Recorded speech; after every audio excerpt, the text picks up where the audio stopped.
Well, welcome back everybody to Old Folks Using AI and our Thailand series. This is episode 7, Khao Sok Part 2.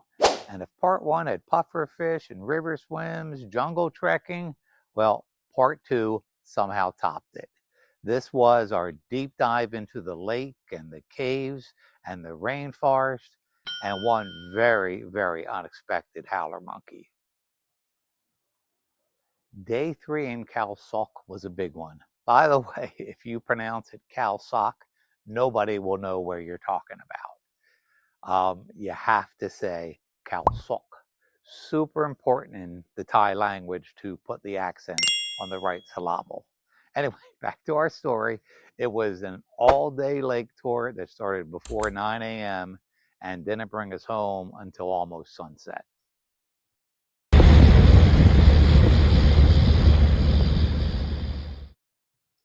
The flyer said one-day lake tour, diamond cave, and it promised everything: boating, cave, trekking to a swamp forest, kayaking, swimming, lunch on a floating restaurant. Well, it's lunchtime, the rain is past, and they're giving us about an hour, hour and a half to go swimming or relax or what have you. But, I'm feeling pretty good just sitting here, drinking a cold one, and enjoying the amazing view. Basically, a greatest hit reel of Khao Sok. We were picked up and taken to Ratcha Pra Dam, one of the most beautiful places in Thailand. The water looks fake and the limestone cliffs look fake, but it's all very, very real. From there, we boarded a long-tail boat and cruised across the lake to the famous 3 limestone rocks. Okay, so the journey begins. We're in the long tail. We're on the move.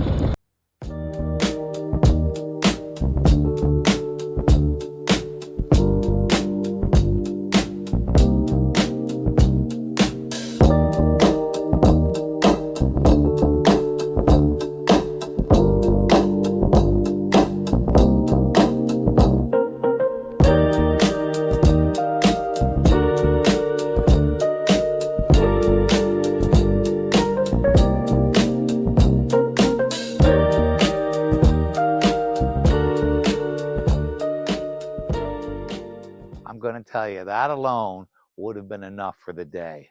But no, this was only the beginning. Next stop, Diamond Cave, filled with stalactites and stalagmites and formations that honestly felt like walking through an ancient cathedral carved by nature. Just about a 30-minute walk through the cave, and the temperature was just perfect. After the cave, the tour took us on a little trek into the swamp forest. Nothing too crazy, about 30 minutes each way, enough to feel adventurous, not enough to regret life choices.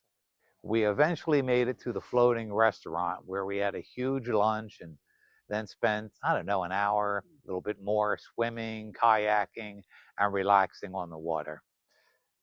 By the time we got back to the pier later that afternoon, we were exhausted. So after the jungle trek, it started raining.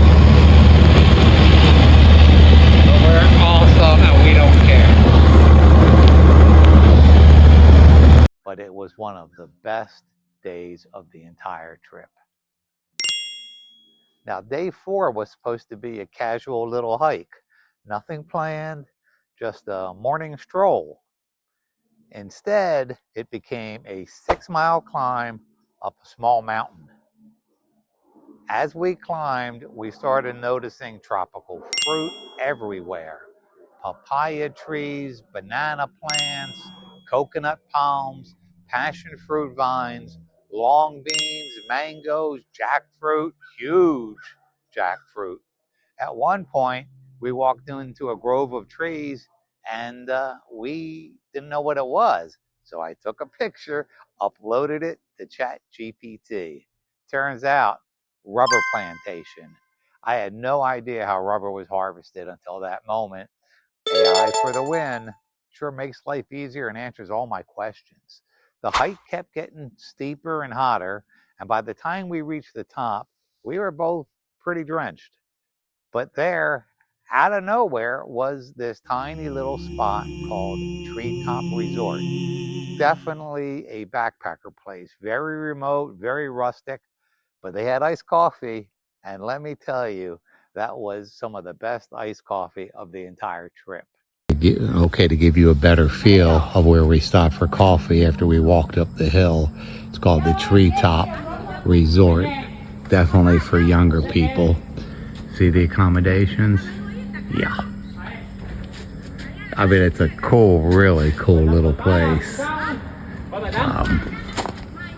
But I ain't sleeping in no tent. But it's lovely. And they had a great cup of iced coffee. So now we're gonna walk down the hill again. And that's what we do. That's how we do. Now, somewhere on that trail, we both started hearing this deep, strange, echoing animal call.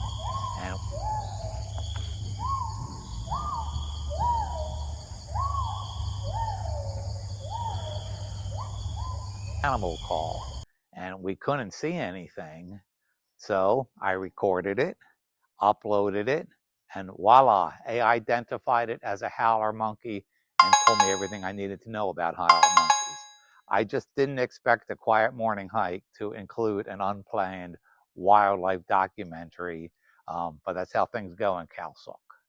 That afternoon, we cooled off by going tubing down the same river where the puffer fish nipped me just 2 days earlier. But no incidents this time, just laughs and currents, and a group of about 10 young Thai tourists who were just a blast. Okay, this is the swimming hole, but today we're gonna go tubing down the river. River's a lot clearer and calmer today. We'll update you as we go. So we're going by all these different resorts on the river.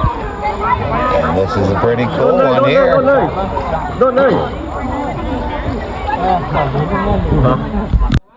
Okay, just cruising down the river under these crazy rock formations. Pretty awesome.